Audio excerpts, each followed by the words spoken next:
Hey, good morning. How are you guys doing?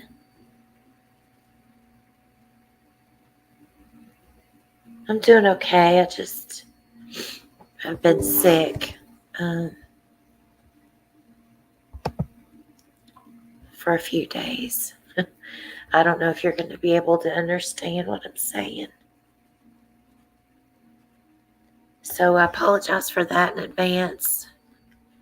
I was trying to, I had scheduled a live. I got up this morning and I felt better than I do now. Um, I had I was optimistic, I guess, and scheduled a live for 10:30. I was wanting to talk about dreams and our subconscious and our perceptions about things, our bias. Excuse me. And excuse me. Hang on a second. Hey, Kirst. Good morning. Thank you. I appreciate the prayers. My husband, he started getting sick last night. I was like, oh no. I hope our kiddo doesn't get it. We were trying to open the windows and wipe everything down, keep our germs separate. It's hard to do, you know. But yeah, I was wanting to talk about some of those things, and I wanted to share a dream that I had early on um, in a missing child case. But I was doing that. I scheduled it through YouTube on my phone, and I didn't realize that when I clicked on it to go live, it wouldn't allow me to do that. And I don't know why. It was already scheduled. I had my description and everything filled out, a time, and unfortunately, there was just no option to click the go or the live button. So I had to go into StreamYard and create it this way. And of course, I'm live now. Your husband has been sick too, Cursed. Oh gosh, what have y'all had? You've been having dreams too. You'll have to share yours with us. I always think it's like really interesting, some of the things that we dream and how we perceive things, is basically does our subconscious or our fears, our hopes, aspirations, anxieties, do those affect the way that we dream? Could there ever be more to our dreams? And I'm going to be squeaking and squawking and sounding like a crazy person. So I'm sorry. I probably should just rescheduled it, but I'm going to try to get through. I've got some chai tea here. I may end up having to heat it up again. Feels good though on a sore throat, something warm. So I want to share first of all, hey Burnt Dirt, good to see you. Welcome in. I appreciate you coming. So I wanted to share a dream that I had a very long time ago, and it was sort of a nightmare. I'm trying to think what year it was now. We moved into this house that we're currently living in 2006. And I'm going to say that it was probably possibly around 2008, 2009 when I had this particular dream. So I dreamed one night that my dad was in a really bad motorcycle accident.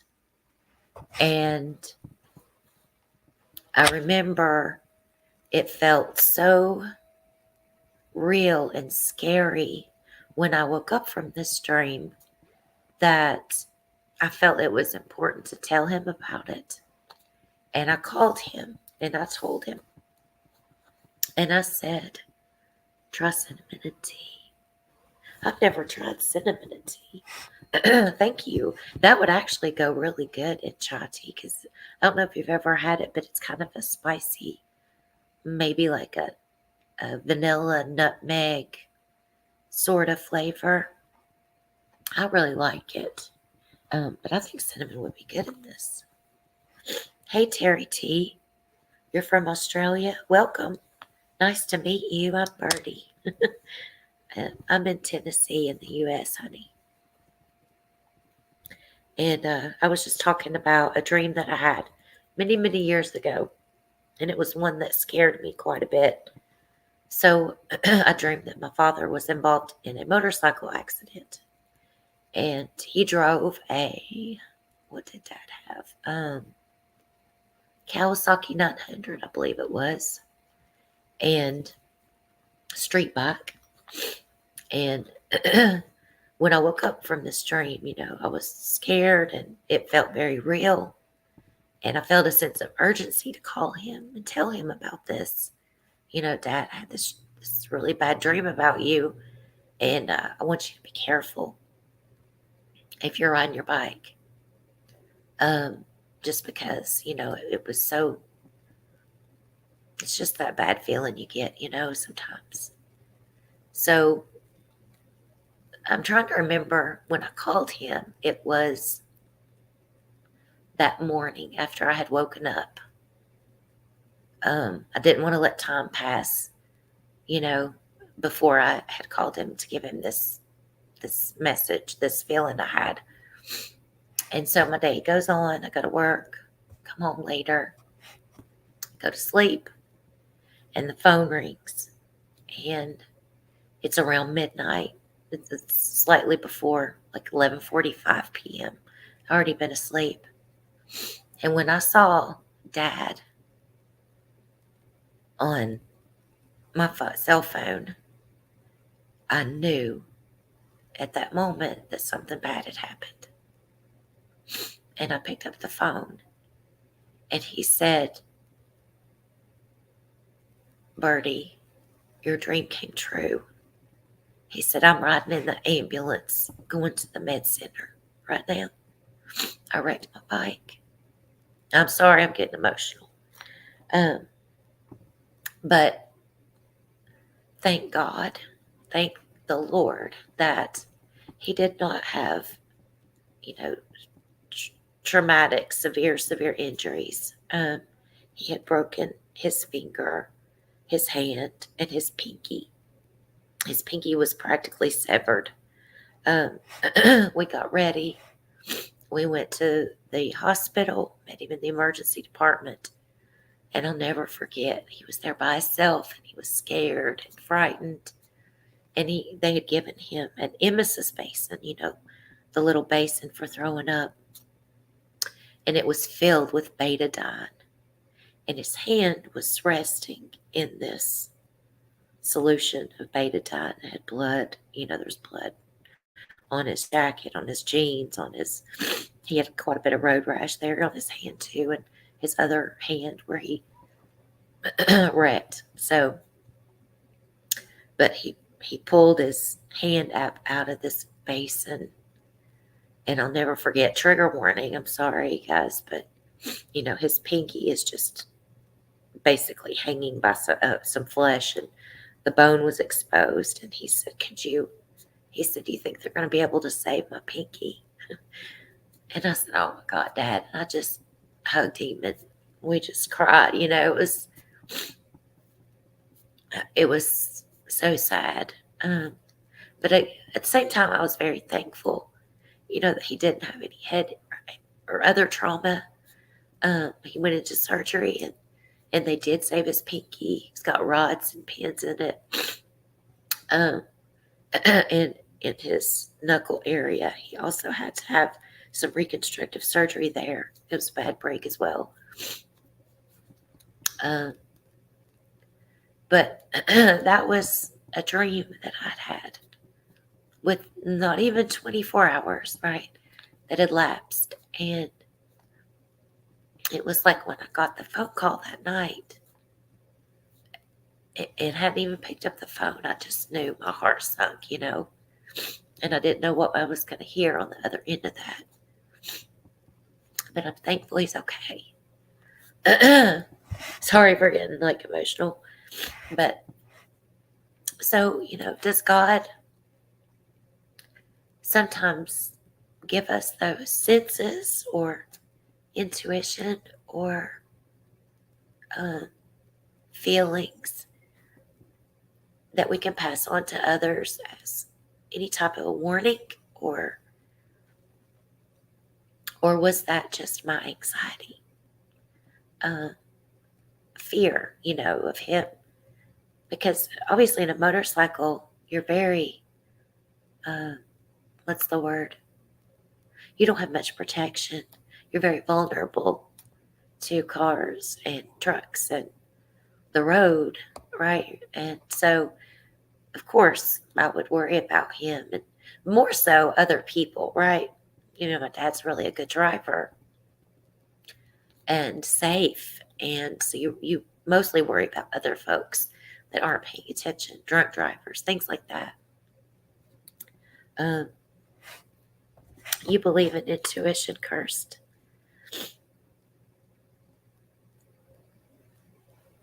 Terry, you have them for your children. You understand. Right. We have those fears, don't we, sometimes? And anxieties and things like that. So that was a dream.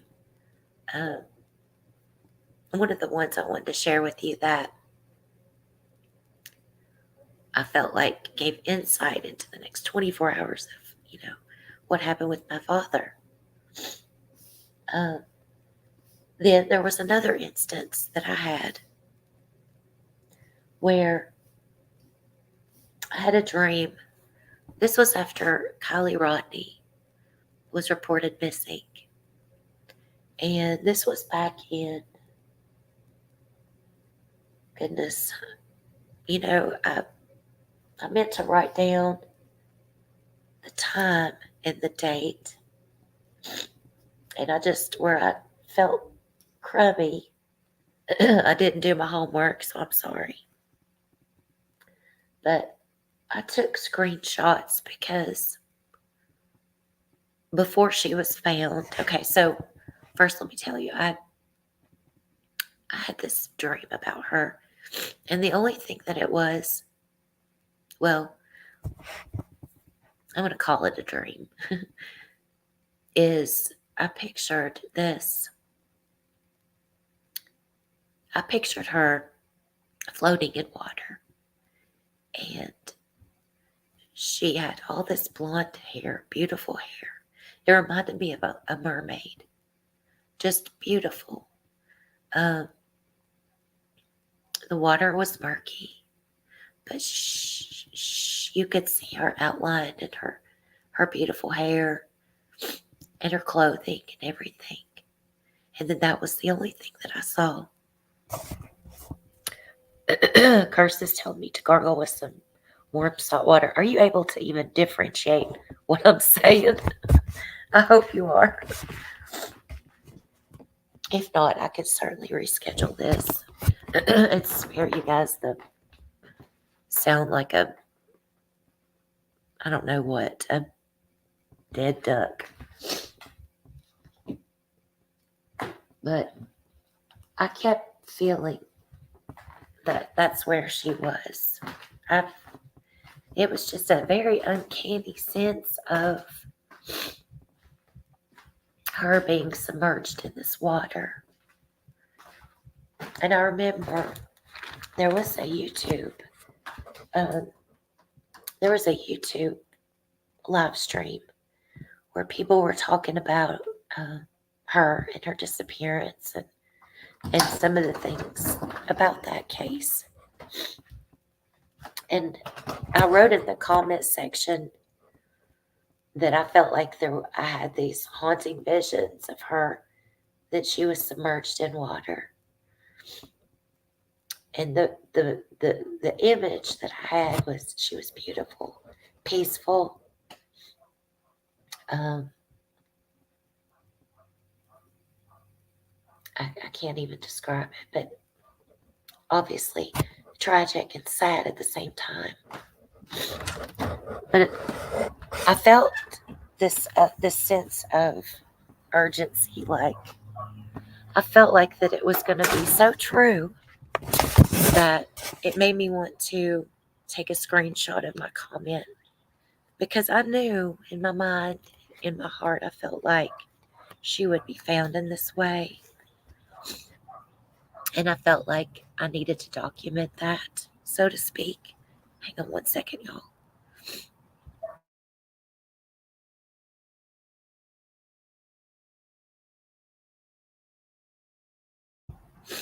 Okay, sorry about that.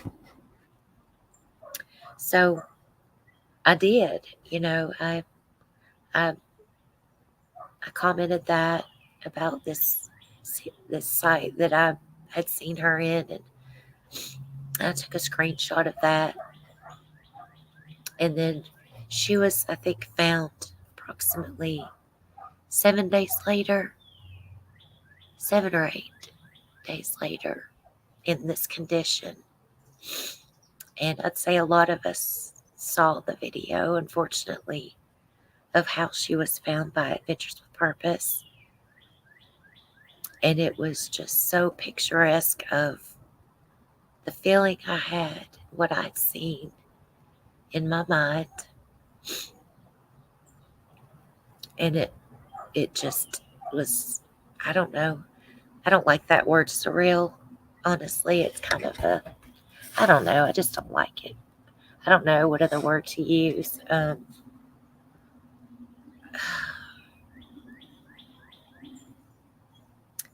Sort of validating, I guess, with how I felt things were going to end up and what I had seen in my mind for this young lady whose life was tragically lost way too soon. Victoria, welcome, honey. I'm talking about Kylie Rodney. So I don't know what I'll do is after I end this live stream, I'll show you guys where I took the picture from, the screenshot where I shared this. It was after I had watched a certain YouTube channel, and I don't even remember the name of the channel. I had commented how I had saw her in my mind. And then I recorded when this video was made. It was made before she was found. And I commented that before she was found.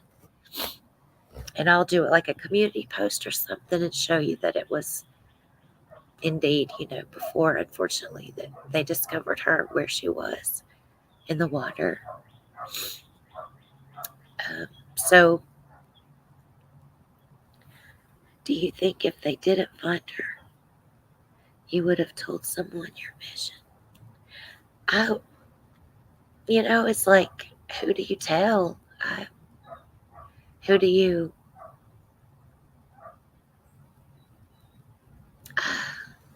it's, I don't think, I don't feel like law enforcement typically would work with anybody that feels like they have any kind of intuition or these feelings that are very strong. And it's like you would think they probably wouldn't take you seriously. Um,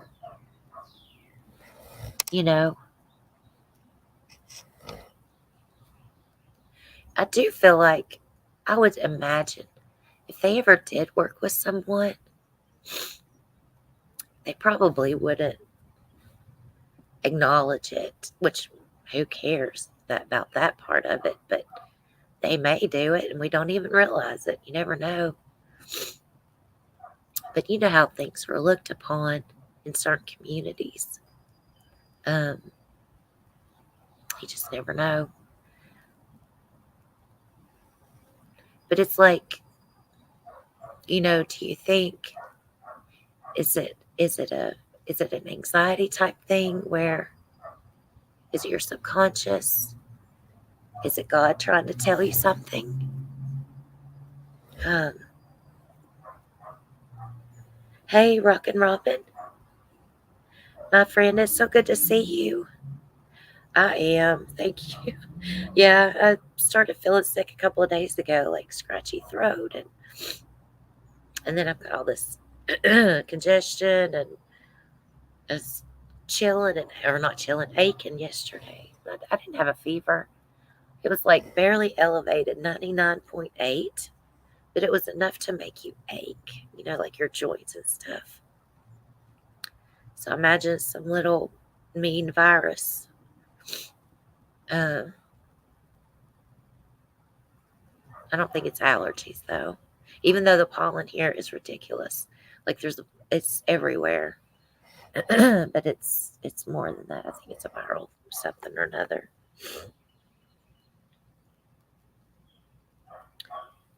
You've been dreaming of Sebastian Rogers lately. Oh, Terry, it's so sad.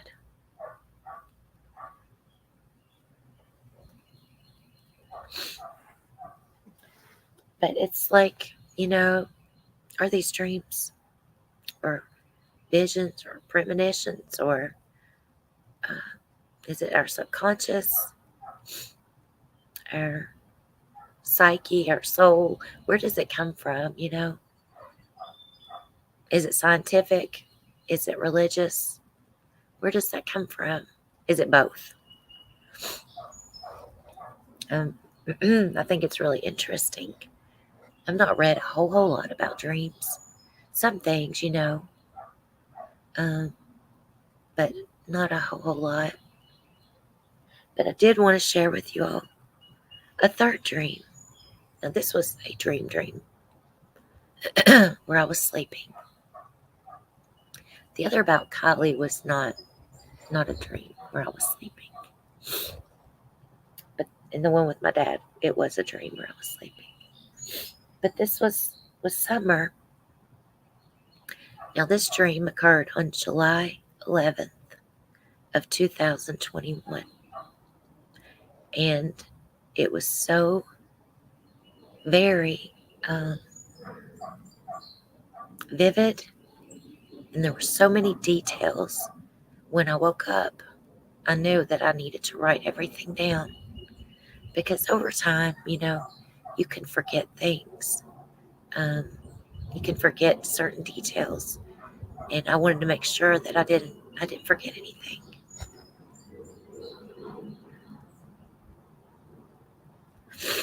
Burnt Dirt says science supports it.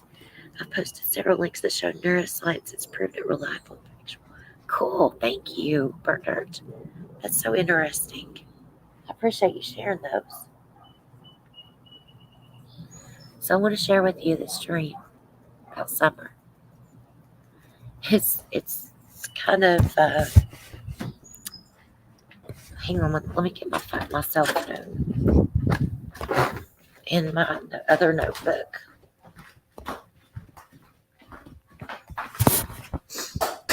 I have written everything down.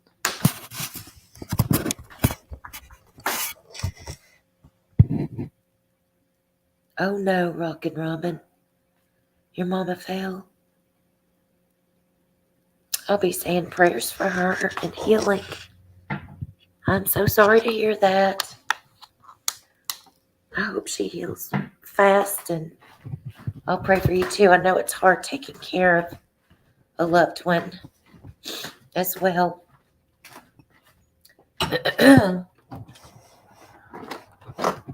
Okay.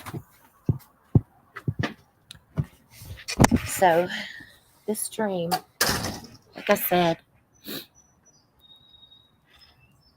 this dream happened on July 11th of 2021. Now, if you don't know already, Summer Wells is a little girl that went missing. She was 5 years old. She went missing from Rogersville, Tennessee in Hawkins County. On June 15th, 2021, Summer was 5 years old. She had blonde hair, short, blue eyes. Summer weighed anywhere from 30 to 40 pounds, likely, and she was anywhere from 3 to 4 feet tall. She was reportedly last seen around her home in the Beach Creek area. And if you have any information about Summer's whereabouts or the events that led up to her disappearance, you're asked to call 1-800-TBI-FIND, or you can email tips to the TBI at tips2TBI@tbi.tn.gov. And of course, they always ask with any tips that they are credible and that it's not anything speculative or anything resulting from what you heard on social media, such as things that we're talking about here, especially. Hey, Innocent, good to see you. Welcome, honey. Hope you're doing good. I was just sharing with everyone some of these interesting dreams that I've had in the past. Certain feelings, intuition. We're talking about kind of where that could come from and such. So, like I said earlier, I had this dream on July 11th, 2021. I dreamed I was riding in a car with two detectives. Okay. I am riding in the right front passenger seat of this vehicle. We're driving along a very country road that's a 2-lane. And there is foliage, there's trees on both sides of the road. There's farmland, there's clearings. And we're driving. Thank you, Innocent. I appreciate that. This won't be a very long live. I just can't do it with my throat, my voice and stuff. So we're driving along this very rural country road, right? And the point is that we are searching for Summer. We're looking for anything that stands out or that draws our attention to where she could be. So we're in this car, and I'm looking at the right side of the road. I'm looking at the left side of the road. And all of a sudden, in this treed area, there's a clearing of sorts. And there's a very beautiful weeping willow tree on the right side of the road that caught my attention. And there was I would call it like a beaten down path. What I would call, it's not a road, it's not paved, but it had been traveled. Let's just say that, okay? It had been traveled upon, this pathway. And I said, whoa, stop. Let's go down this pathway by this tree. You know, it was a large tree. You know how the weeping willow, its leaves hang down to the ground, and it was green and lush and pretty. It was a tree like none of the others. So we take a right down the road at this tree, and you can see where there were either, what do you say? Like, not tire tracks, maybe, but the path was beaten down, you know, like it had been traveled by others, whether that's four-wheelers, horses, people walking, you know, I don't know. But we drove back through that area, and back the further we went, which was not too awful far, it started becoming more foresty, like more trees, more foliage, a canopy of sorts, right? And back in there, what I saw was an old white abandoned building. Very old. I don't know whether it was a church, a school, an old house. Um, but the paint, it had been painted years ago. Paint was chipping off of this old abandoned building. And I said, we need to go in here in this building. And so me and these two gentlemen, who I have no idea who they are, we walked into this old building, and there was an attic-like structure. I never saw a cemetery burn dirt. That's not to say that there wasn't one, but I don't know. Hang on. Sorry.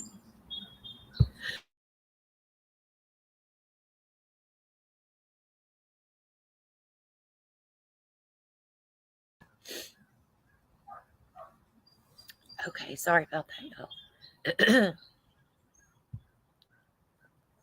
So there was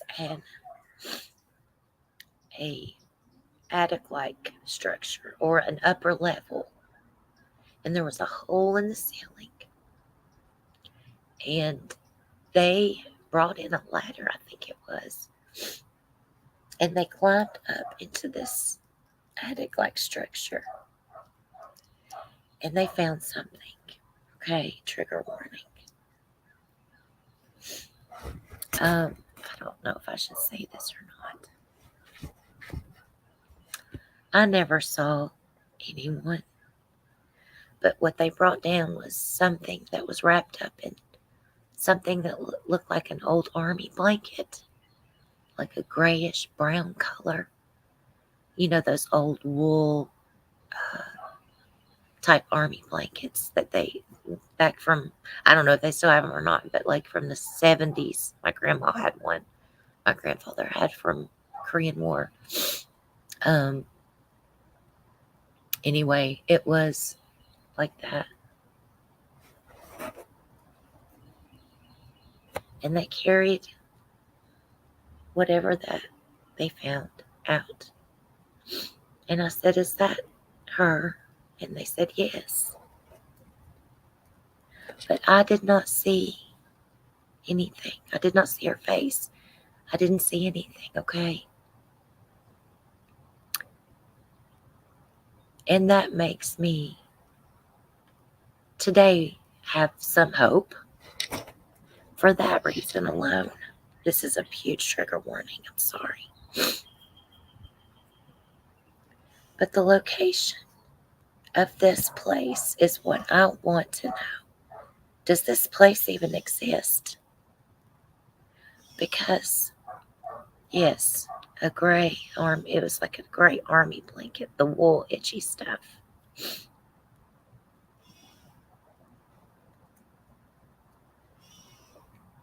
The interesting part about part of this is the fact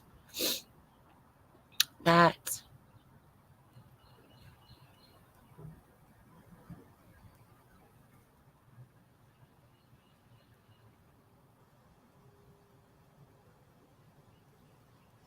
after I had this dream, of course, I told my family or my husband, but like, you're not going to believe what I dreamed.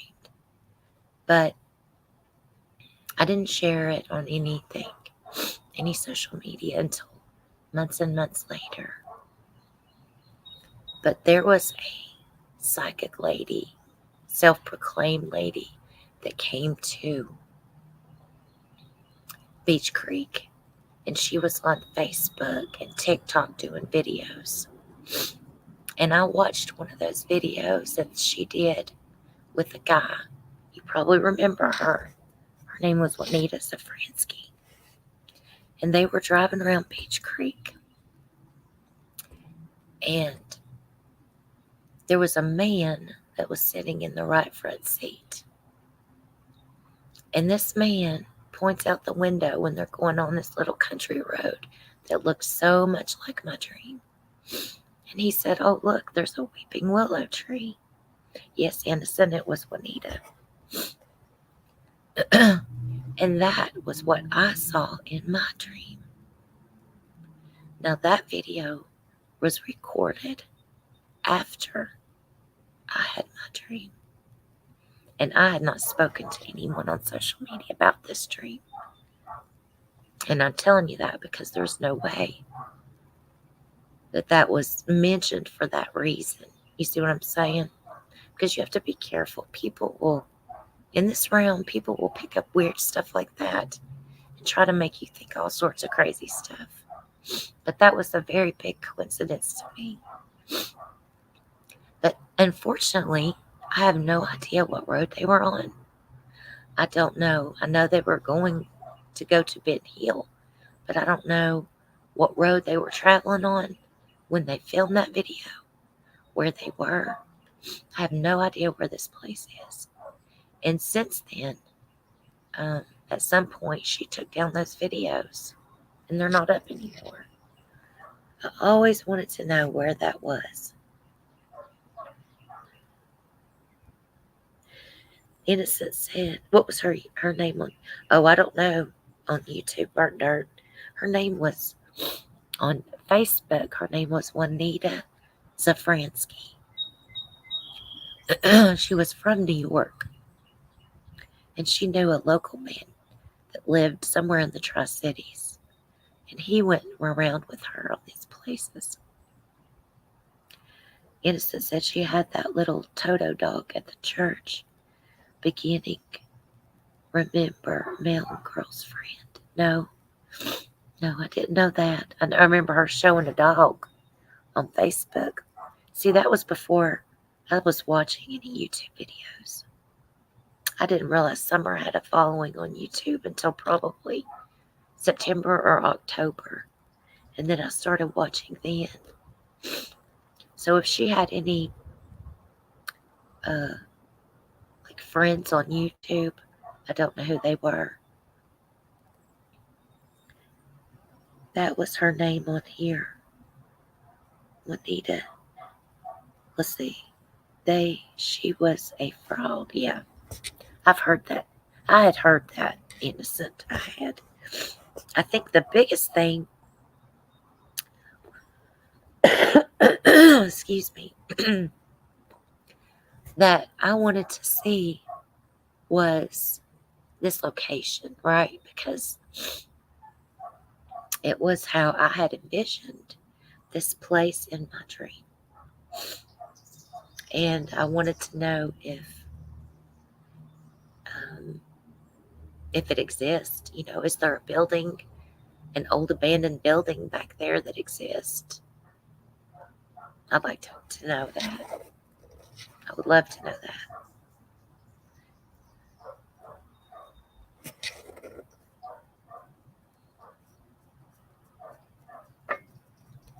And I also think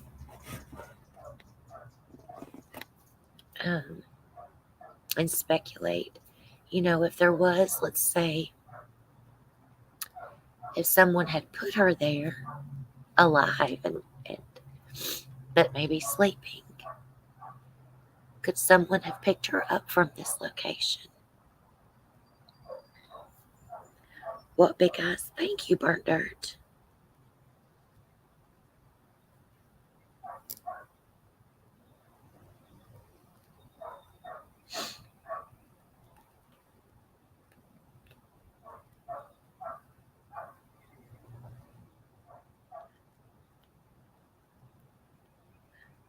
I'm gonna look that up and see if I can. Maybe she has some footage from those videos that she did. I drove out to Beach Creek one time after Summer's disappearance. I can't remember if that was 2023 or 2022 at the very end of the year. I wanted to see how I felt, you know, to see what the area looked like, to, you know, try to kind of immerse yourself into her environment or what she saw a lot of. And I drove down Beach Creek Road, and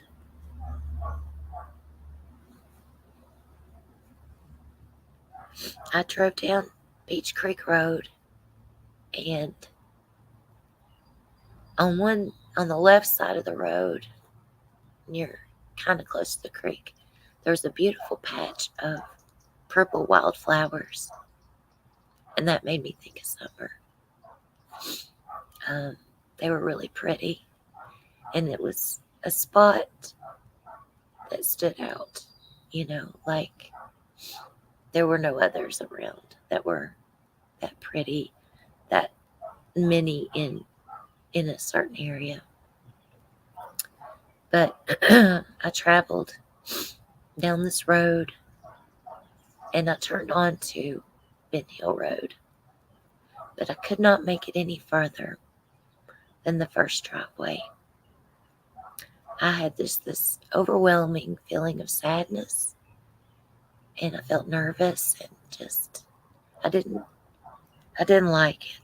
I didn't feel at peace, you know, just just a very sadness. And I actually started crying. I turned around in that first house's driveway. I thought, Lord, dear Lord, please don't let him fuss at me. No, innocent, I haven't met her yet, but I would like to someday, maybe.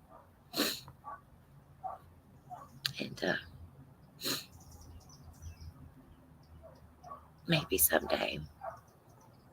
I've never spoken to her.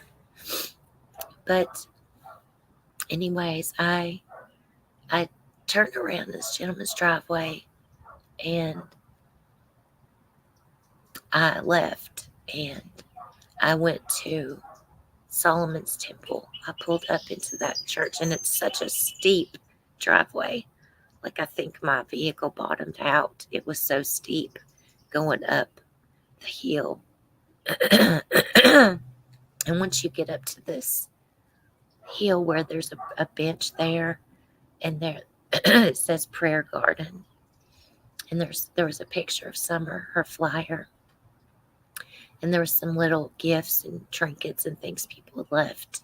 I think there was a butterfly. That may have actually been around Easter time, because I think there was Easter eggs that were left. There were some on the trees, but I just lost it there and just cried, and just got all this, sadness out. And I said a prayer for her, because obviously that was a prayer garden too, right? I said a prayer for her and her family, her friends, her community, that she would be found, and that, there would be a conclusion, and that she's at peace, and that she's okay. She's not hurt or unwell. It was so emotional, it was just very, very emotional. And then I left and went back home. So I couldn't bring myself to pull up onto the road. I got that far, that first home, and then turned around. And at one point, I was kind of worried because I lost GPS on my phone, because I didn't have any signal Wi-Fi. I thought, Lord, am I going to be able to find my way out of here? It's been a while.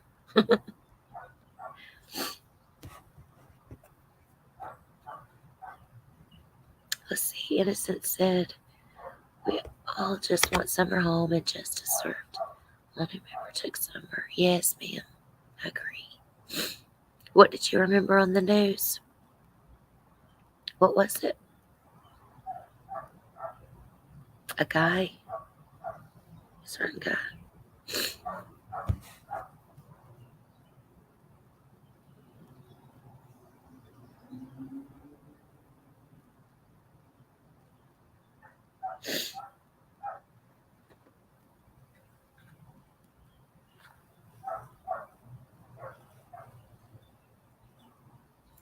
I did see.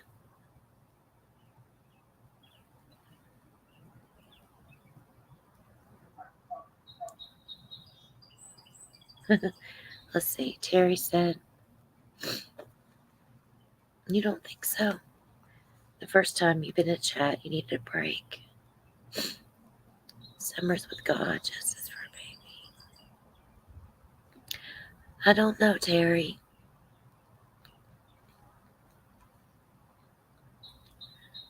I don't know what's happened.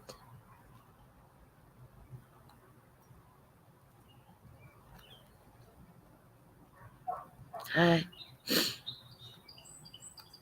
I don't know.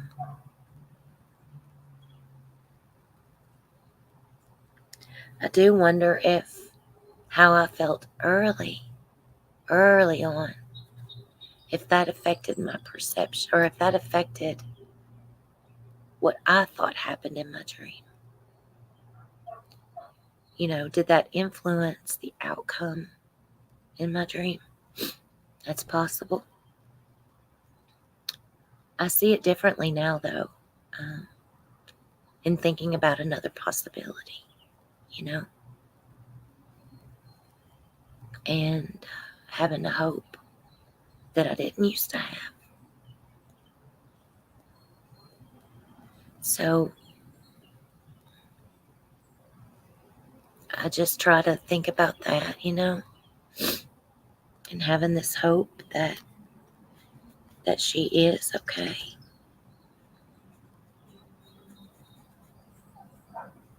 Did you have a dream about that too?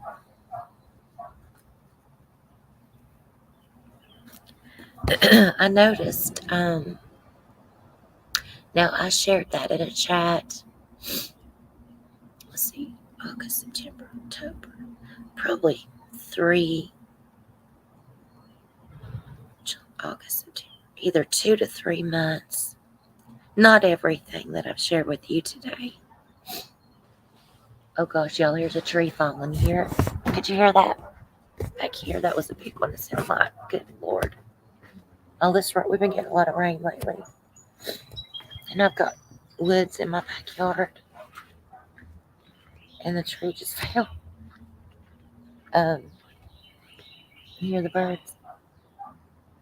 But I don't see it anywhere back there. What was I saying? Lord Jesus.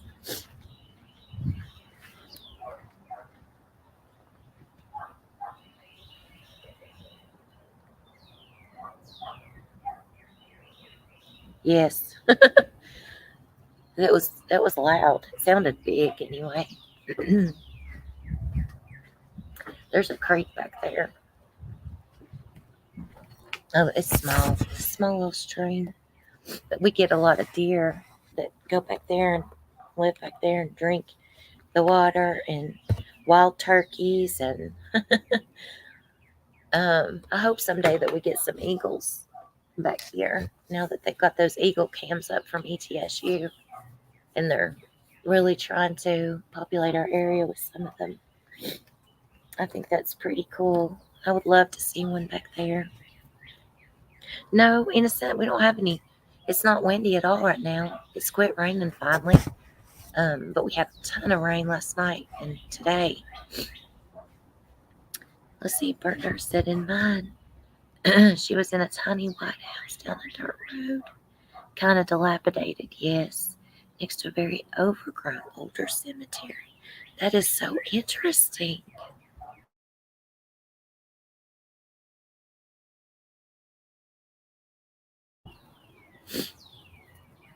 I didn't see a cemetery in mine.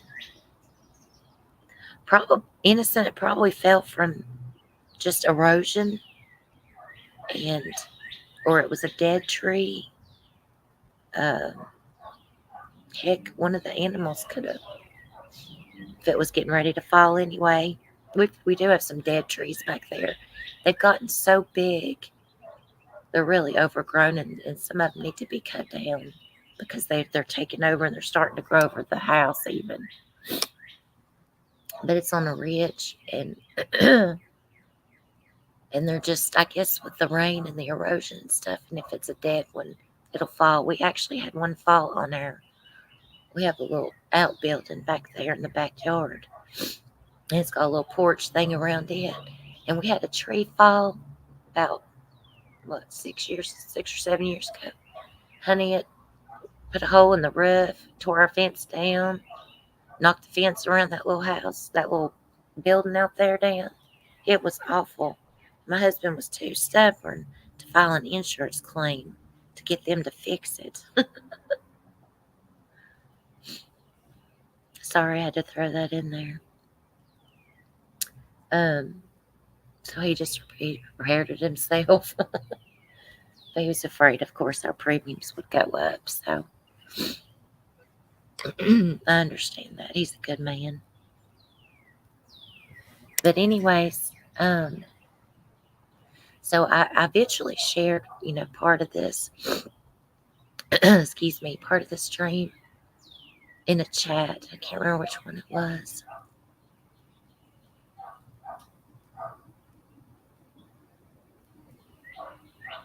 But I shared a part about the willow tree and this dilapidated looking, like you said, burnt dirt, this old white chipped paint building.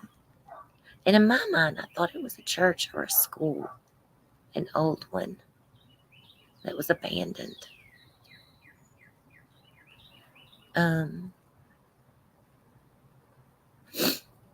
But I noticed after that, there were people that shared very similar things that they had saw or dreamt about as well. And so I wondered if that was a commonality, or, too. You always hope people are legitimate, right? And not just telling you something for the sake of it. Curse said hopefully that blanket turned fuzzy. Being comfortable. You had a sycamore break off and hit the house last night. Oh my gosh. Did it do any damage? I hope not.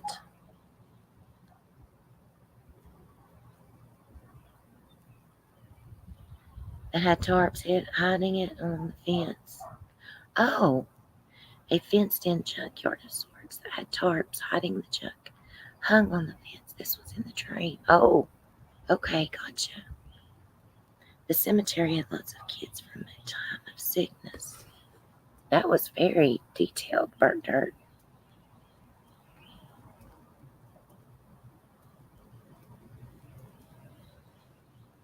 I don't remember what these detectives looked like in my dream, other than it was two men,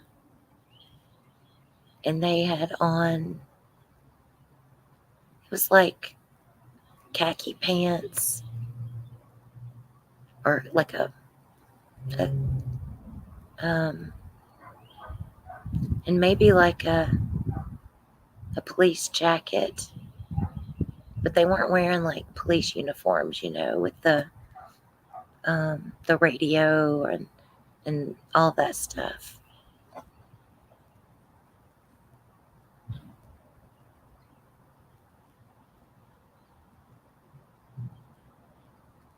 But I'll never forget that. It was impressionable, and I wondered if it had anything to do with anything.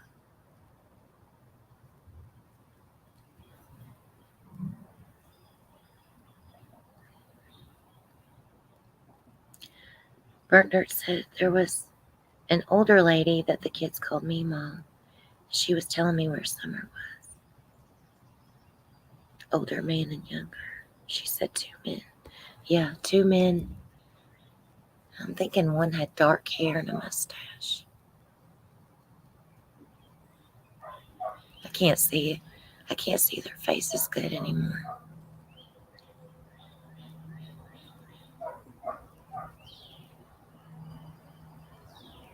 That was probably the driver because I was sitting up front with him. I think the other one, I probably just saw his back turned to me. He helped carry this blanket down from the attic.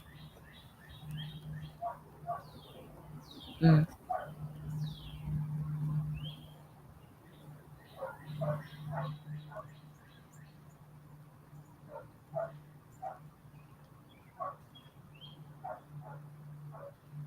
That was the only dream that I could remember. But I'll tell you of a really interesting coincidence that happened to me. This happened quite recently. So I was looking at some of Summer's pictures, I was looking at this one that was taken, and her hair was, I think, a little longer, perhaps. I can't remember exactly, but she was smiling, and there were these apartments in the background. And I thought, man, that looks so familiar to me. I wonder where this is, this location. And I actually thought that it was an area that I've known in Bristol on the Tennessee side, these apartment buildings. And so in my mind, I'm thinking, that's probably where it is. And I think I had made a community post, about it. And I had asked folks, hey, does anybody know where this is? Just because I wanted to know. Nothing else. Nothing more, nothing less. I was curious. Okay, so I put this on my community wall and asked people. I didn't get any information. Nobody commented they knew where that was. So later on that day, I'm driving to Walmart. I look up at the church on the left, the LDS church, and there's the apartments. Right there.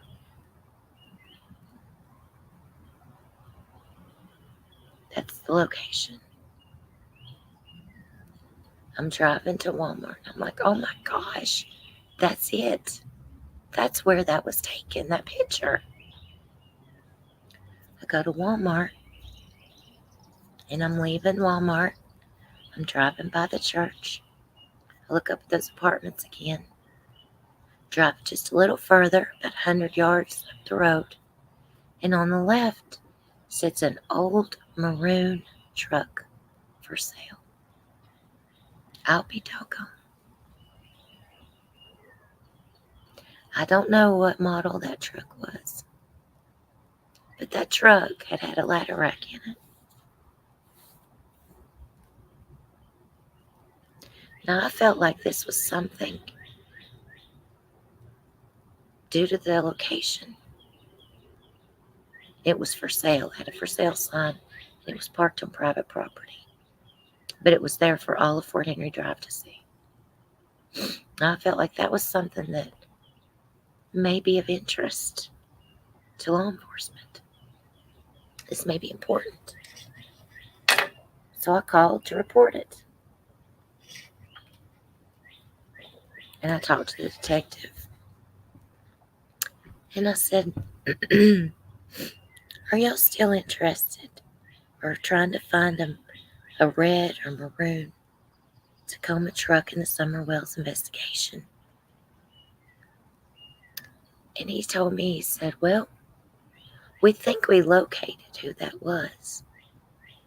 And we don't think it had any significance.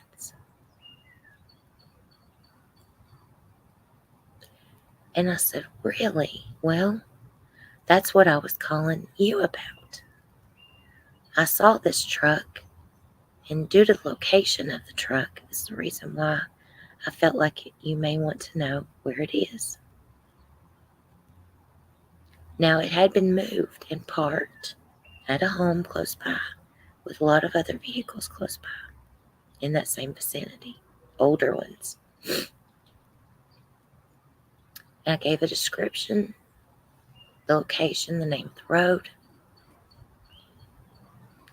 And even though he said that they didn't feel like they found who that was or belonged to and didn't feel like it had relevance, he told me that he was going to drive out there and check on that himself.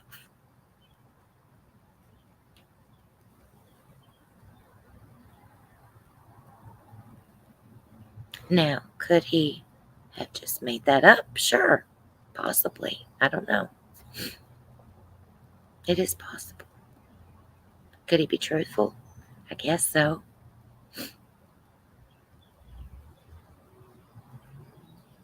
But maybe it gave him reason to think maybe that wasn't the right one that they had thought they had ruled out.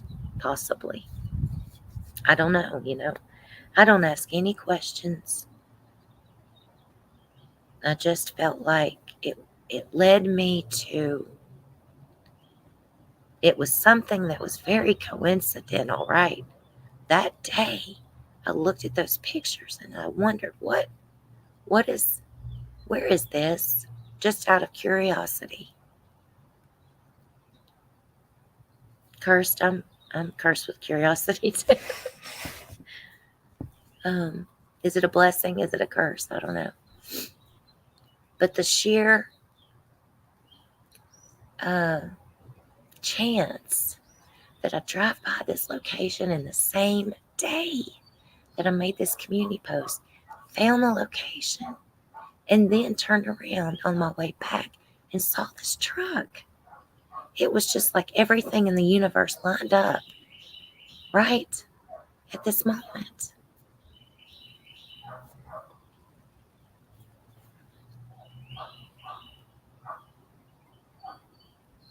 And then the other day, I drive to Walmart again, and I look over at that church and the property. And there is a tree that's in the property that looks like a weeping willow tree that's been cut. Its branches have been cut shorter, so they're not touching the ground. Now, it could be a weeping cherry tree, I don't know. It's not quite as large as some of the large weeping willows that we have in our area. But I thought, is that any symbolism here as well? I don't know. I didn't notice it before, but I noticed it the other day when I drove by the same area.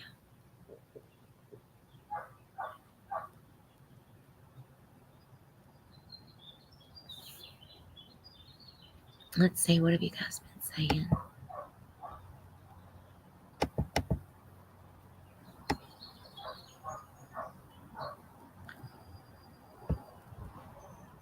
Let's see, Terry T said, in my dream, summer will be found when I'm older than I am now. Terry, what about Ellie movement in August and October? Did you see that? Innocent said, vengeance, in my opinion, someone who is very mean and stubborn and spiteful, cunning and conniving, sneaky liar who's done something before. Gosh, I hope not. Innocent, I pray not. But I think you're understanding the other part of the dream, right? Of my accompaniment, if I'm understanding that correctly. Burnt Dirt shared scripture, Deuteronomy 29:29. The secret things belong unto the Lord our God, but those things which are revealed belong unto us and to our children forever, that we may do all the words of this law. Amen. God will reveal somewhere in her earthly body when he knows that justice will be hers. Tony Candace. We'll hold tight for now.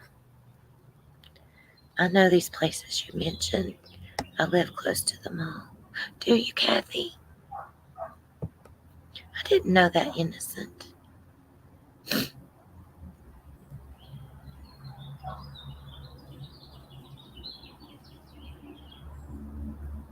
Kathy, did you happen to look over there and see that maroon older truck that was for sale?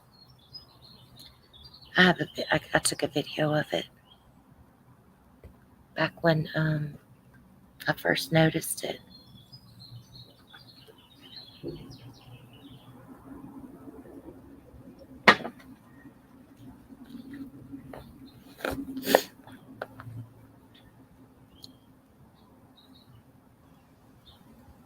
I thought it was pretty interesting that, it was like,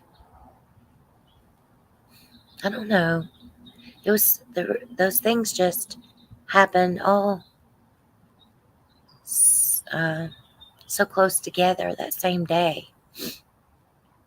And it felt like, that could be something important for that reason alone. Did God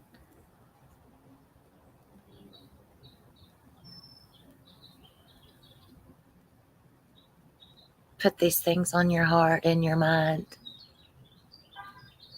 Does the Lord give you any intuition about things? To give your heart peace, hope, so that we have faith.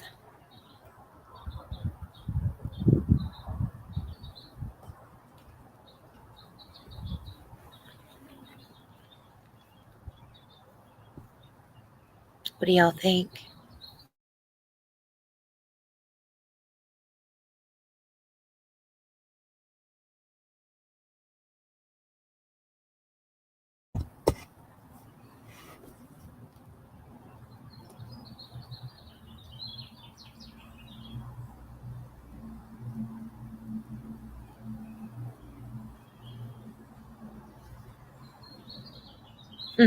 I remember, it's funny, when I mentioned that about that dream I had the first time I mentioned it in that chat, there was a lady in there that said, "There's no weeping willow trees in Beach Creek."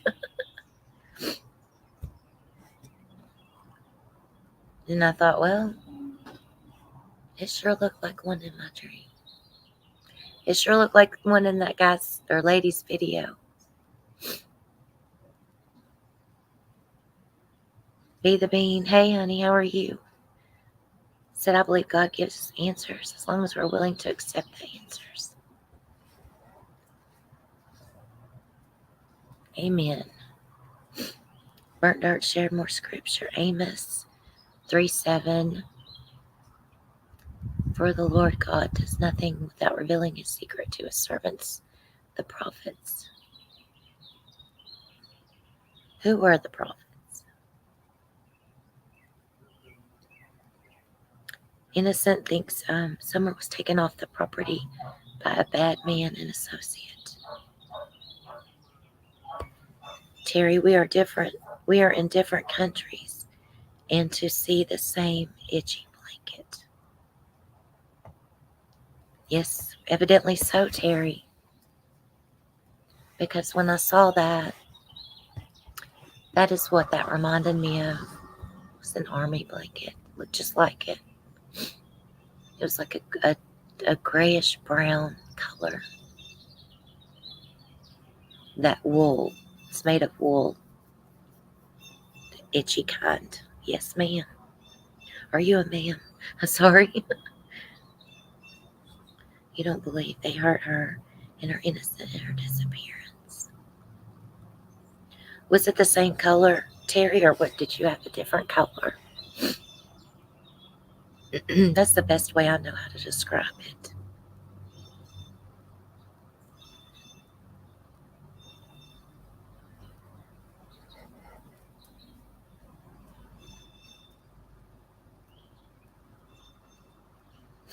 Be that being said, Isaiah, Jeremiah, Lamentations, Ezekiel, and Daniel. The minor prophets are Hosea, Joel, Amos, Obadiah, Jonah, Micah, Nahum, Habakkuk, Zephaniah, Haggai, Zechariah, and Malachi. Thank you for sharing that. I certainly could not have quoted them all.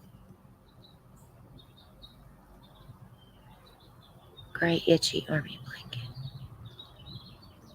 I have never shared that part with anyone on any social media platform until today. Terry, ever.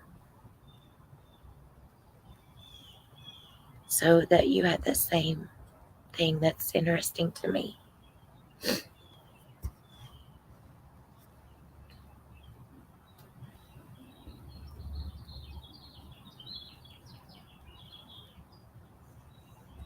Do y'all think we can click on this? If I could click on this link up here and see if What Big Eyes has that video of them riding around in Beach Creek, where that could be.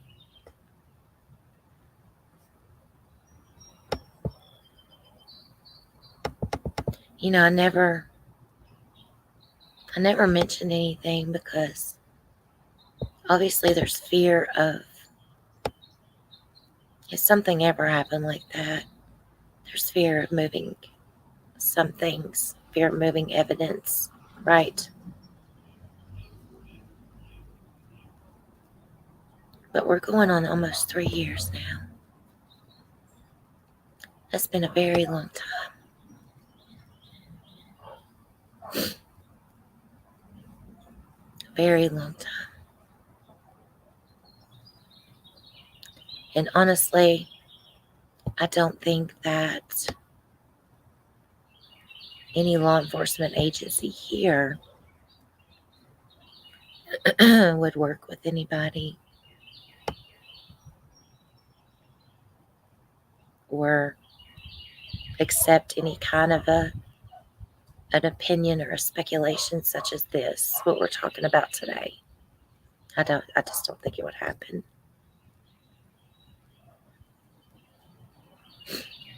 You said there's several links to YouTubers that either spoke to that Juanita linked above or covered her. Terry, I don't know if you were here when my dream was on July the 11th in 2021. So that was about, just a little over 3 weeks after Summer's disappearance. Not quite 4 weeks yet. So it's very early that happened.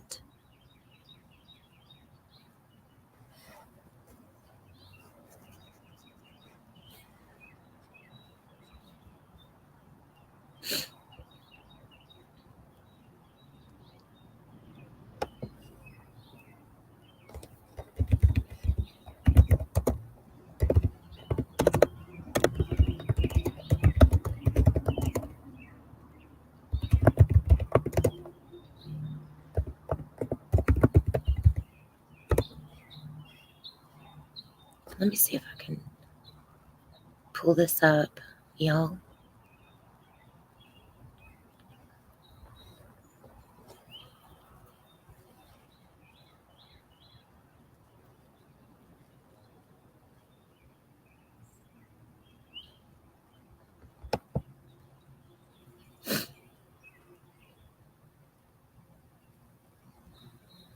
Looks like Juanita. Okay, she didn't. This video was put on here July 25th, 2021. I believe that's when they were in the area.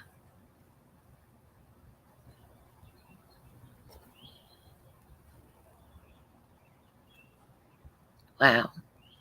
That's wild.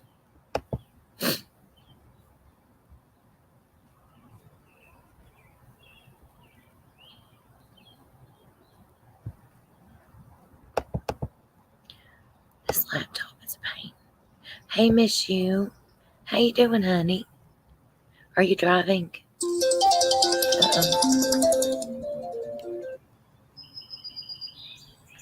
You be careful. I'm happy to see you. Hope you're doing good. I like going back to the beginning. Something was missed. Innocent knows so possible, right? Because after all this time, yes, and a lot has been deleted as well. That's right, because so much, I didn't, boy, was I dumb, naive, missed a lot of early videos, early coverage. And even though it may not have been anything conclusive, but sometimes the way people speak, the words they use, the statements they make, can at least give you some direction as to what may have happened, or events that may have happened, or people that they may have surrounded themselves with and such. It can give you some inclination.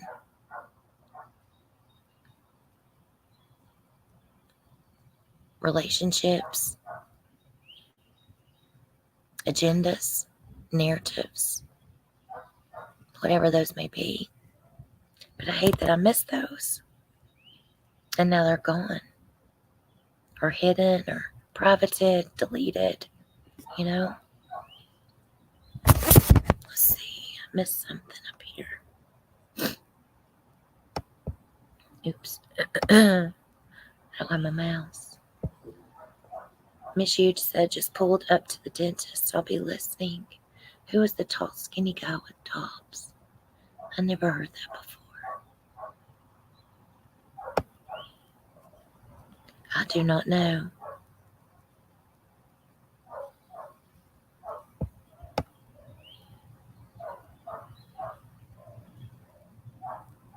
Was that somebody that reported seeing him with someone, or was there a picture taken, or how did you learn about that is what I'm asking, I guess.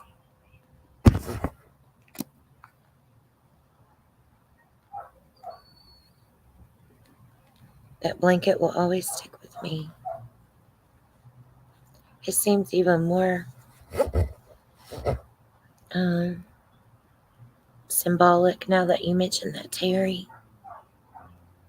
More than I ever imagined, really. Thank you, Burnt Dirt.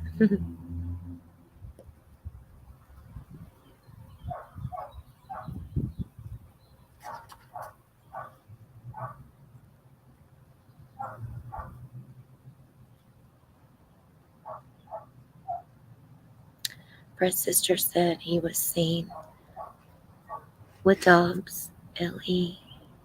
said Dobbs was cleared, but never mentioned the tall man seen with him.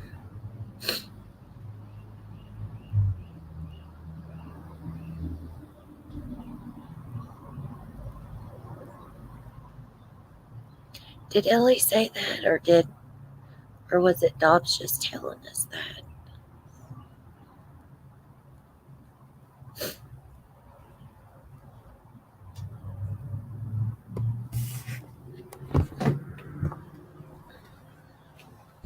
Always. Honestly, like getting to the point of almost a 3-year time frame from a missing child case,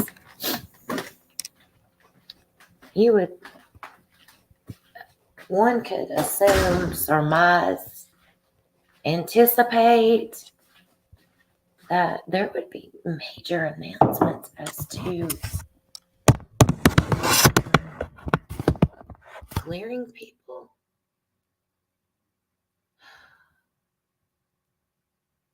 Giving more information to the public than what has been given at this point in time, right? And will you eat up my tea? Hang on a second.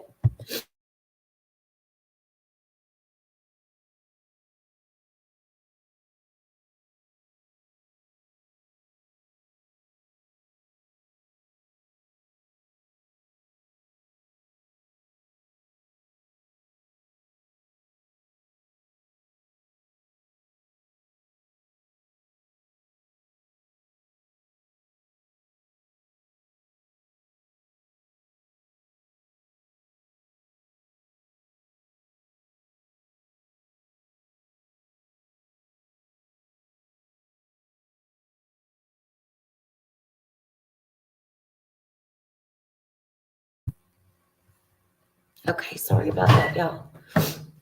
Y'all give me a favor. Let's not put anybody's like name in the chat, please. I just want to be careful, okay? I don't want to make. I want to make sure I don't list anybody as potentially doing any wrongdoing. Because we don't know. But obviously, there's some bad people that have some bad criminal records that lived close to Summer. And so that puts so many risk factors out there, right? So many. She was vulnerable. If she was left alone for any amount of time,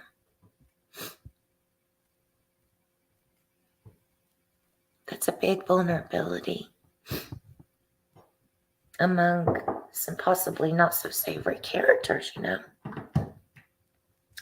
And and what bothers me is the fact that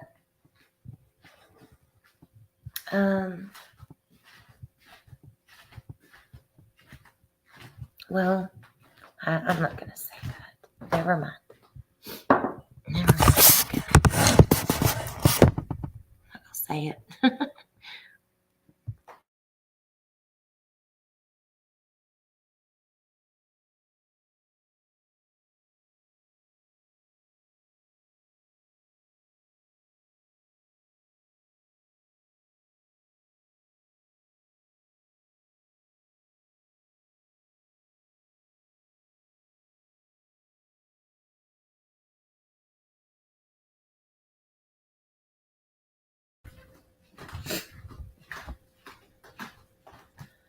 I know, innocent. I agree with you, honey.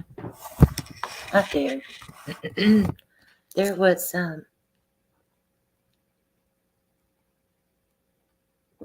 another one. Obviously, that I'm not going to say his name, but he was arrested in May of 2021, right just prior to Summer going missing, for the child. What is it called? CSAM images that were found. Just horrible stuff. And then you have the Sean Williams case. You have all of the drama and horrible things that occurred from that. Things that we may not even know right now, that will probably come out in court at some point when the trial begins. So many, yes, innocent. So many. And then, what is it? And then that man in Kingsport that was arrested for attempted abduction of a child, who was known to visit Beach Creek area. And I believe he was arrested the Thursday after Summer's disappearance.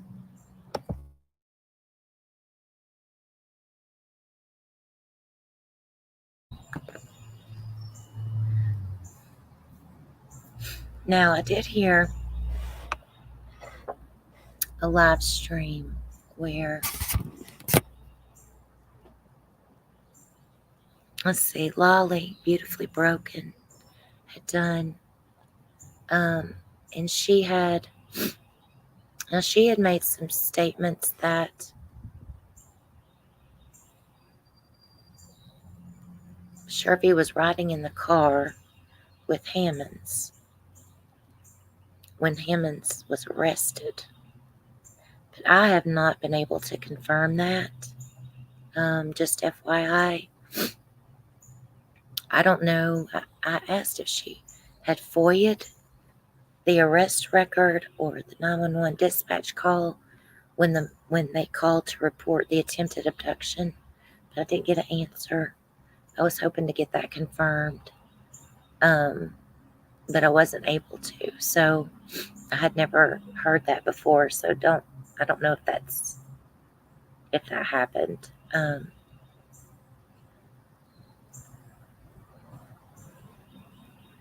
Fred said it. I've never been able to find that information about him. Be the Bean. Okay, thank you. I would think, like, it wasn't in any of the news reports. I canvassed those and Googled those. Excuse me. I'm sorry, but I don't trust what that one has to say in terms of all the things that have been said, right? We've seen contradictions and such.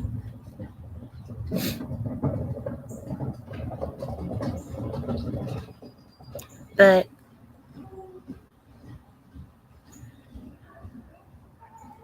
it was interesting because they did put in one news article that they did not believe that the two were connected. And they felt like it was an isolated incident when Hammonds was arrested for that. So they did mention the fact that they didn't think it had anything to do with Summers' case. But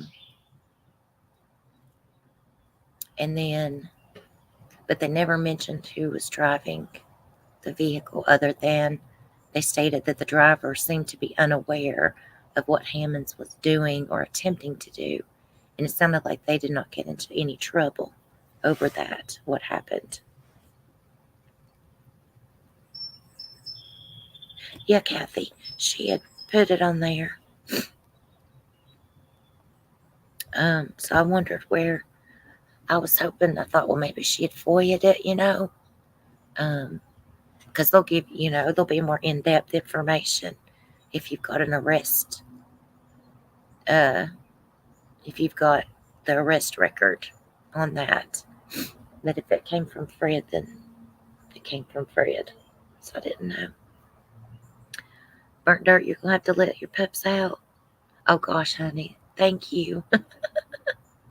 Thank you for coming, Amon. I appreciate you so much. You have a good day, sweetheart.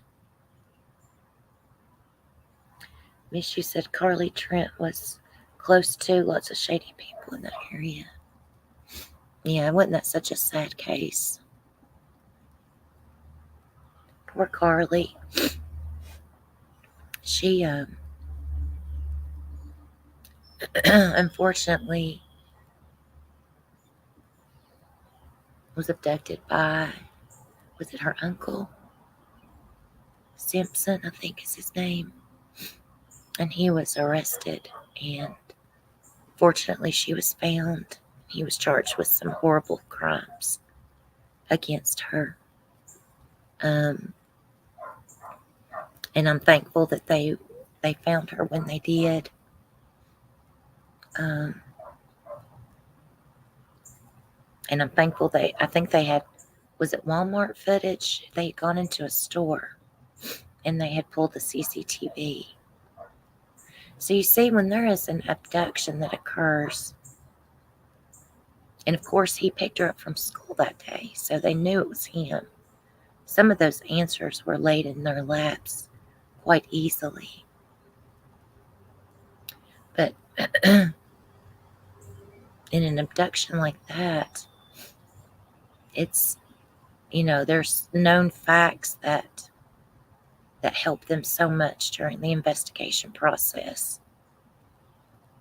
But he was found in a very rural part of Tennessee, and I would imagine tracking in that area in terms of data or cell phone would have been probably impossible, right?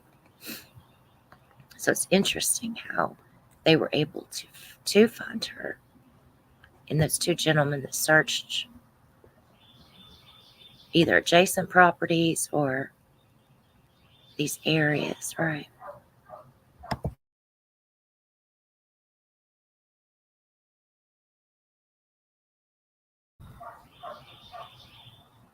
Yeah, he was shady.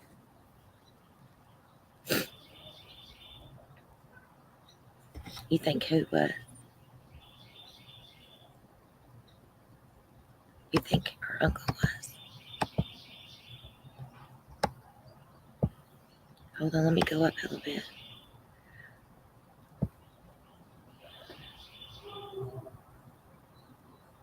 I remember hearing about that at one point, was it he and his wife had custody of her?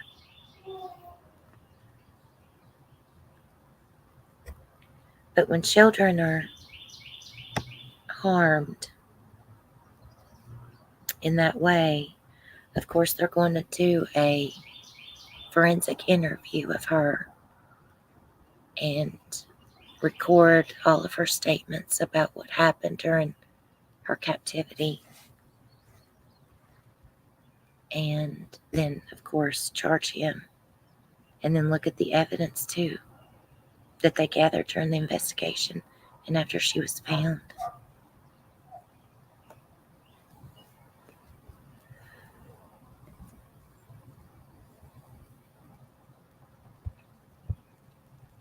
I don't know. I think he was very likely guilty of the things that happened. I think that's how I think. And it's just so tragic. She's such a young, sweet girl. She looked so just young and innocent, and it's so tragic, man. I'm telling you. I thought she looked like the young little girl that was abducted in her, the other case that we recently. And now I can't think of her name. It just left me.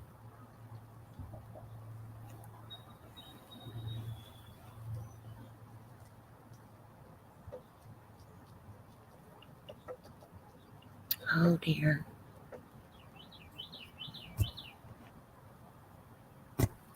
Oh well.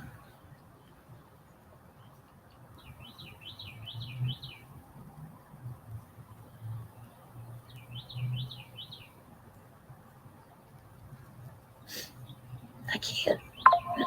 I can't get over the fact though that. I mean, do you all think that they're ever gonna give a true update with any information? Because at one point you feel like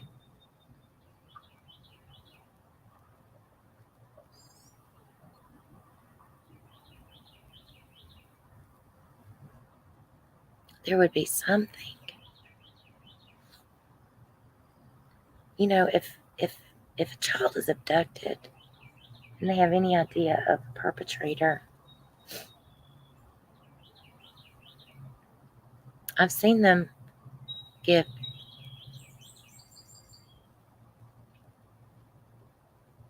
Well, have you ever seen them put out CCTV footage? Did they put that CCTV footage out of Carly when they were in that store shopping?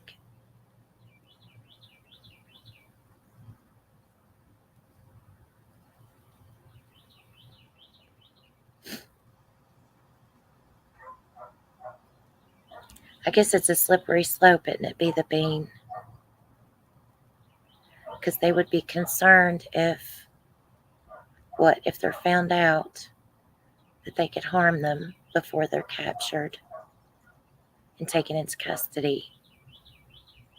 But yet, at some point, I would think they would want the public aware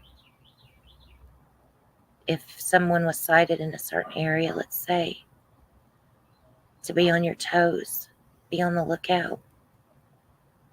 But then you have that other factor of not wanting to give it away, the same sense for, number one, the element of surprise for an arrest, but yet that fear of them running or hurting the person that they had abducted.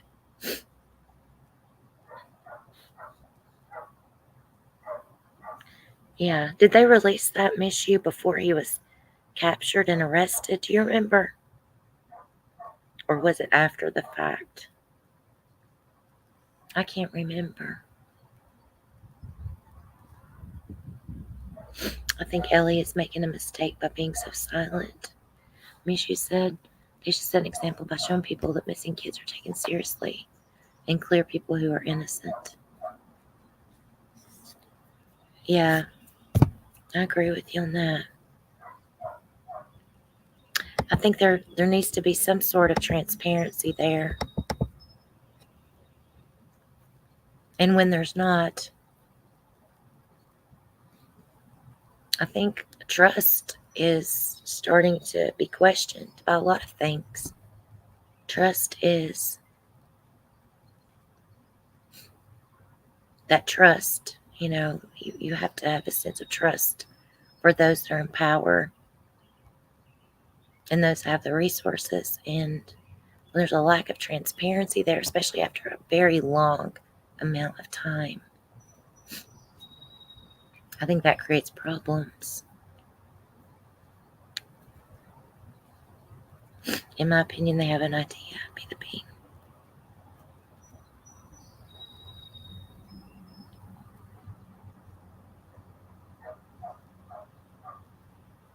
Yeah, look at Grady Judd. He's a good example, isn't he? He's the biggest crime buster there is. I think a lot of people want him in their district.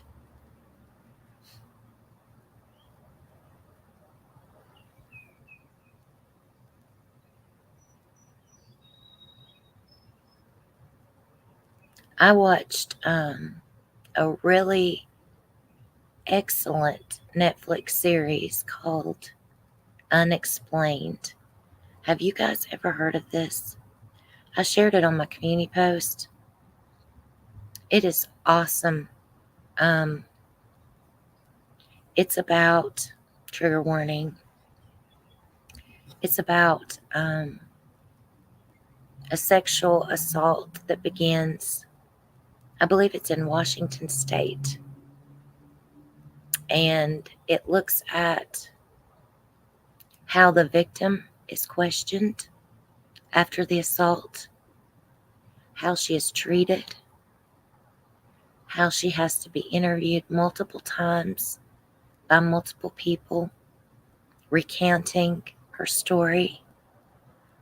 It goes through her exam by a sane nurse at the hospital when evidence is collected.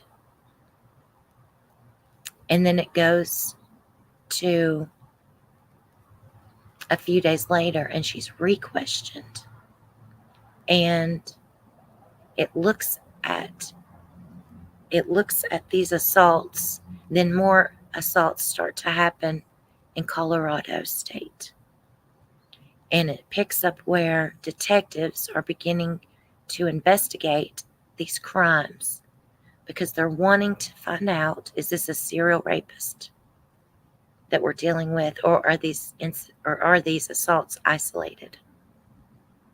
And it not only looks at things from the victim's perspective, the survivor's perspective, but it looks at it through the investigator's perspective, law enforcement, the lab, even the DA in prosecuting. And it shows a lot of really cool stuff in terms of like the internal conflicts that the detectives have when investigating this crime, some of the challenges that they're up against, lab delays, working across multiple jurisdictions, and simple things like when an assault is filed, how sometimes detectives don't fill out a very good detailed report on important events that happened during the assault to actually catch the assailant, and how when they're searching, let's say you're putting in an assault in a database And what you're doing is sometimes you're trying to search for commonalities that occurred during the assault to determine if there's a serial person that's involved. And it was just, I don't know, it was just super interesting. And it showed the dynamics of how these two women detectives, how they kind of live their life and how they work together as a team trying to bring justice to the victims that had sustained this horrific crime. And it also showed the escalation of the perpetrator, how things started and how things quickly escalated into his crimes, into how he could have eventually, killed someone if he had not been apprehended. So I would really encourage you guys, if you enjoy shows, like that show a lot of different dynamics, I would really recommend it. It's very good. Let's see. The person that took summer will suffer immensely. Be the bean they are waiting to pounce. Burnt dirt they spent most of that time investigating the sycamore branch sticking out of the ground. The pups did.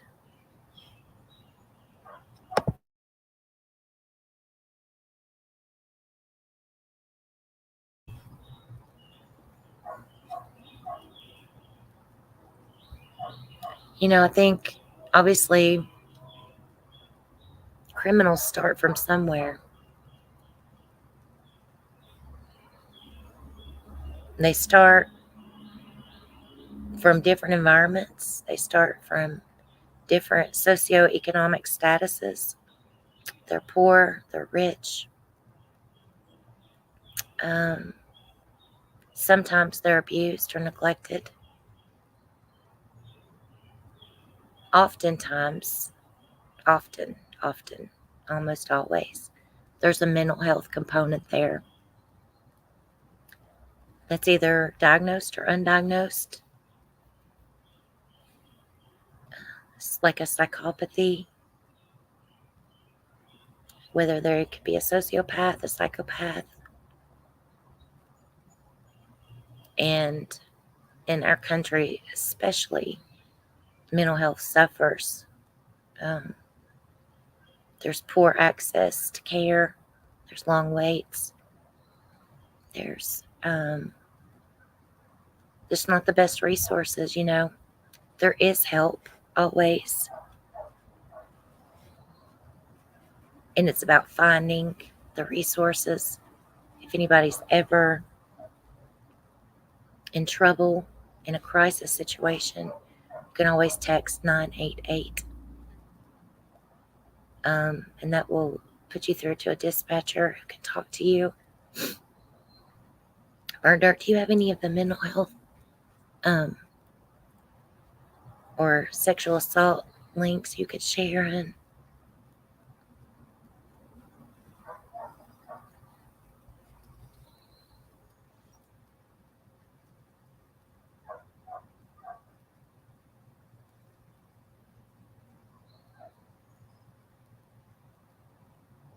But sometimes these criminals that commit these atrocious crimes, they come from varying types of background. And there's something wrong there that has happened that causes them to have these horrible, intrusive thoughts that lead to criminal behavior. I had watched a body cam interview of a 17-year-old juvenile who had committed murder and sexual assault, and he was 17 years old. And it looked like in the interview, when they took him into the room and interrogated him and questioned him, he said he didn't understand why he had those thoughts. He said he felt sorry for his mother because she was going to be embarrassed. He felt like he had failed her. He'd ruined his life.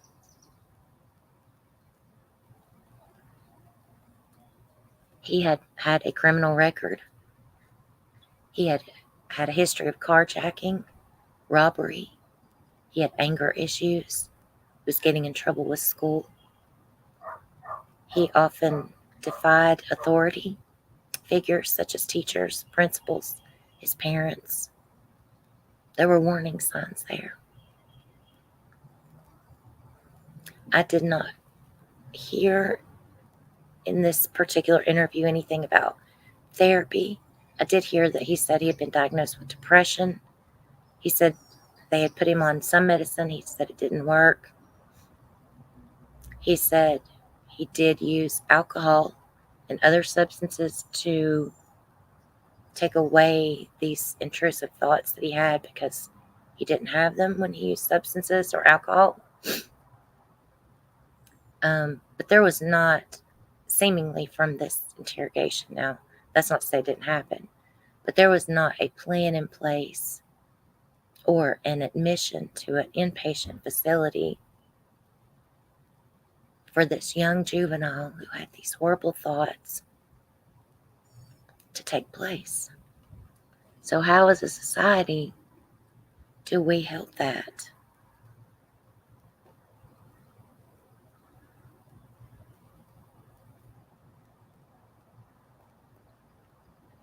I think creators need to clean up their chats when speaking on Summer. Yes, I agree with you.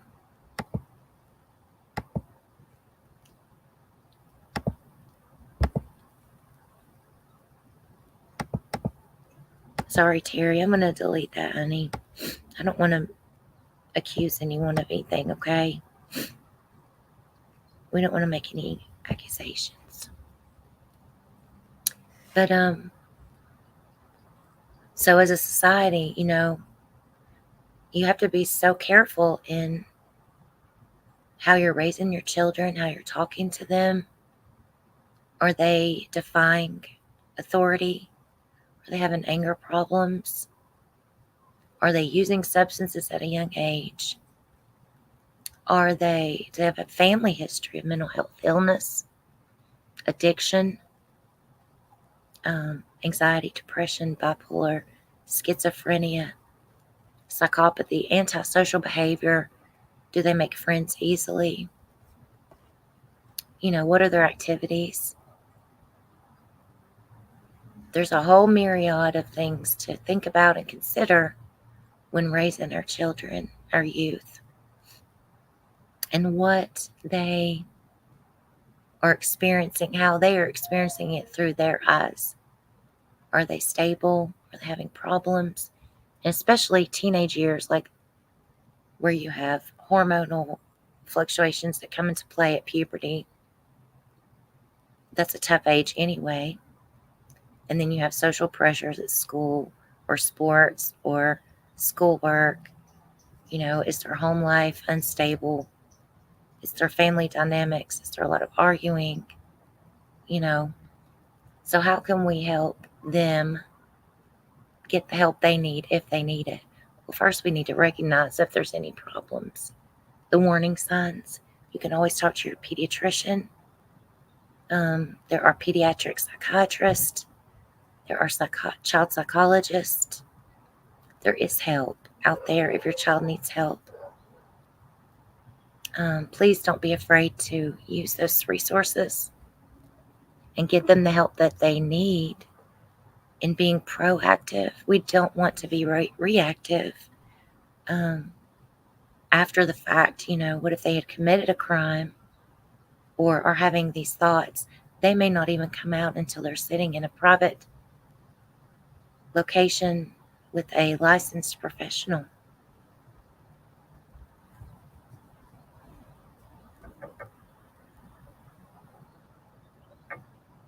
Thank you, Bart Dart, for sharing those. You get sick of people attacking the parents in chats for hours at a time. I understand. I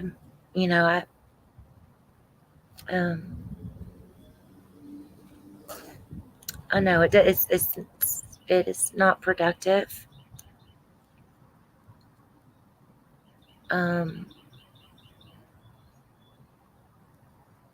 At all. No, we don't know what happened. We don't know what events led to her disappearance. But I don't know how to say this. I'm just going to reserve judgment on anything that happened. Like, I don't know.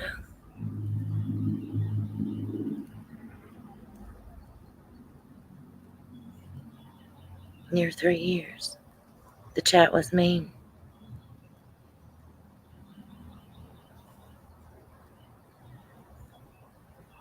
I'm sorry that happened.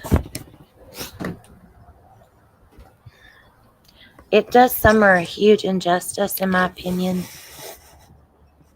to not consider other things, right? That's not fair.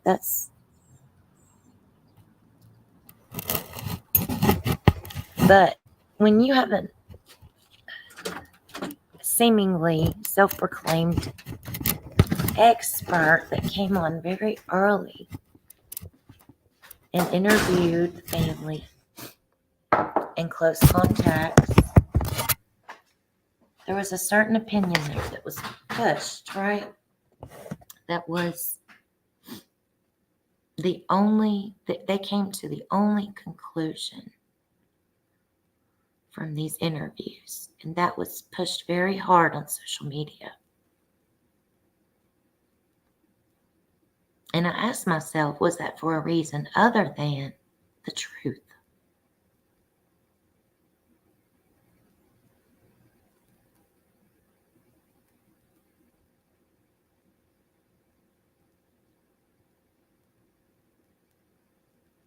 Possibly. I had to ask myself, why though? Why? And then when that information was shared with a psychologist, why were other details left out that could be important? And the psychologist forming his own opinion without the bias of this group. Why were those important details left out of the summary of June 15th, 2021, of some external variables that could have certainly happened? Why?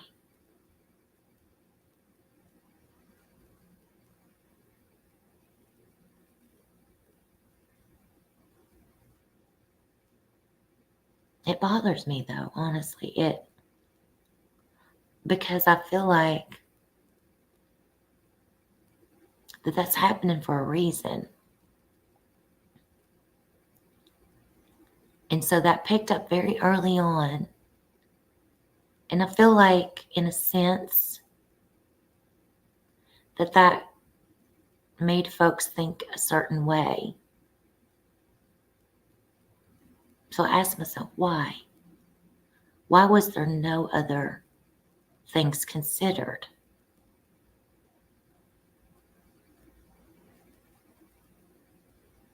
From these professionals? I don't know.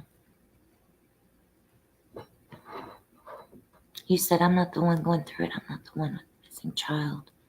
So why I get attacked for claiming they're innocent in the disappearance of Summer?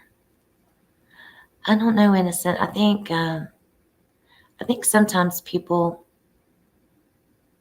like in a chat group, they like to get riled up, and if somebody doesn't like what something says, it kind of will start a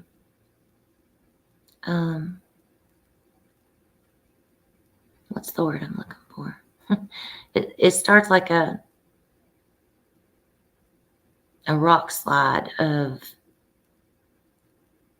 hate or negativity toward a certain person or a certain family member, or it's like kind of like hate bonding, right? And I think some people kind of get enjoyment from that, which is very sad. Because I think that when that happens, you're missing other things that are important to consider.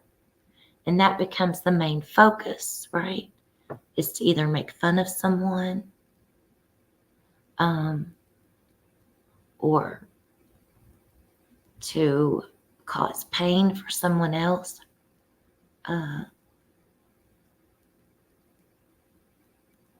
And you lose some of that focus for the important part, which is the child and where could she be?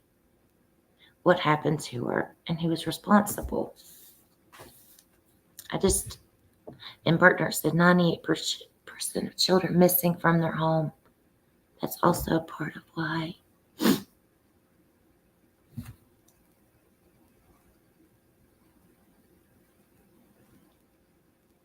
Yeah, I agree. We want her found. And, obviously, we're not naive, right? Law enforcement always does consider close ones to the family as the most, I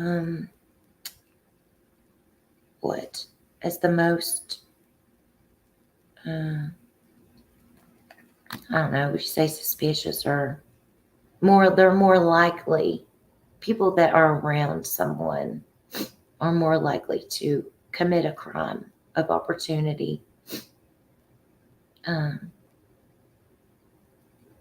in a close proximity to where they live or go to school or go to church or any of those things. So obviously they're going to look at people closer contacts to the child. People say, how can I be for summer when I believe her parents are innocent? Really? Well,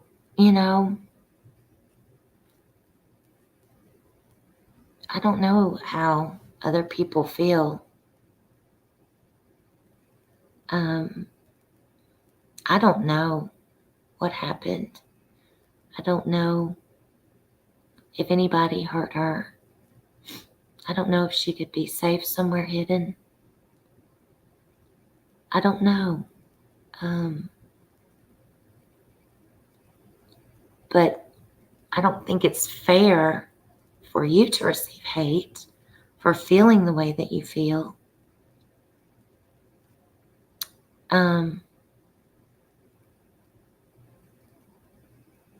I remember when Gannon Stock went missing. And I remember when his evil, I don't even want to call her stepmother, honestly, because she doesn't even deserve that title. That woman, Leticia, when she was doing these interviews and on all these social media sites and talking about this and talking about that, and I just felt like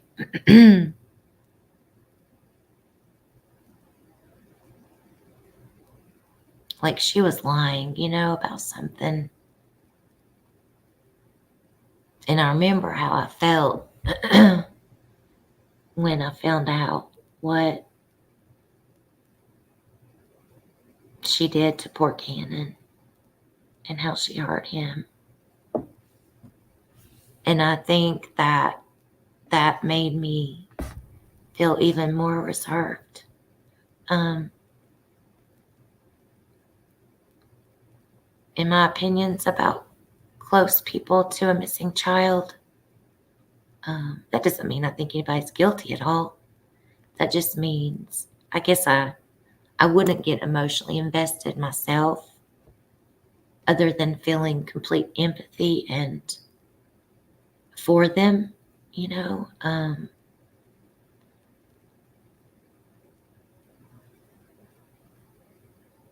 but it made me I guess more, reserved, you could say. Yeah, the soulless one, right? Evil lady, that, oh my gosh.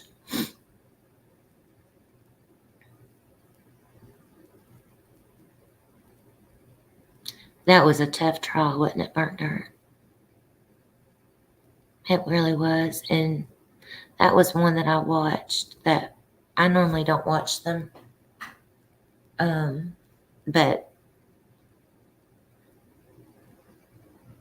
I did find it really interesting how the FBI operated during the investigation part and the evidence that they collected, and when they showed her interrogation videos, I had a lot of respect for how they were obviously super knowledgeable and knowing that she was at fault and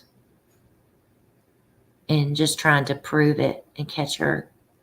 And then I have a tremendous respect for Gannon's father, how he was able to have the phone calls that he had to catch her in saying these things that were analyzed and that showed how she lied and manipulated or tried to manipulate him throughout the investigation.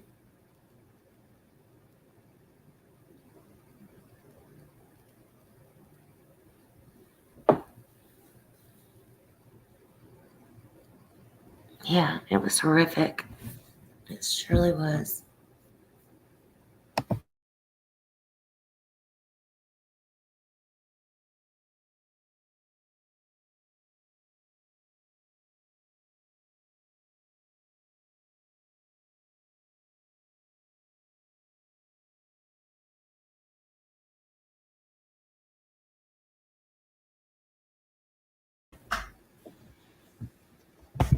Well, I think I'm gonna get off here and go lay down for a minute. I'm hitting a brick wall. I sound better, I think. I'm not as stopped up as I was, which is good. But I just, well, I don't know, feeling achy. I'm so glad that y'all joined me, though. I appreciate you coming and listening and us sharing our dreams and thoughts about these things. Burnt Dirt, I remember seeing the photo of her and Cannon on the edge of the cliff, and you could tell she was slightly pushing the terrace. Oh my gosh. I didn't see that, I don't think. That's just sick, isn't it? Oh my goodness. We as us good people in this world, it's hard for us to fathom how someone could be so cruel and self-centered and manipulative and lie and commit these horrible crimes against children even. We can't fathom it. And they have no remorse, no regret usually. It's evil. And I'll tell you, the other day I started watching another good show. It's kind of interesting. It's also on Netflix. It's called Evil. And it's fictional. And it is it's a criminal psychologist, I think she is, who teams up with this man who's trying to become a Catholic priest, and he is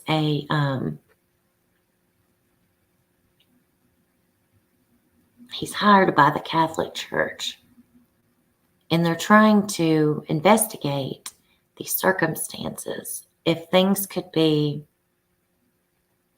a miracle, if it could be a criminal, or if it could have any kind of an evilness to it, like evil spirit or something. And he teams up with this criminal psychologist, and they try to debunk certain things, right? And some of them had come through the court system where people are trying to either claim insanity, or this one guy was trying to claim he was possessed, and they debunked it. The hospital said this one thing was a miracle. Come to find out, I'm not going to tell you. I'm not going to give it all away. But anyway,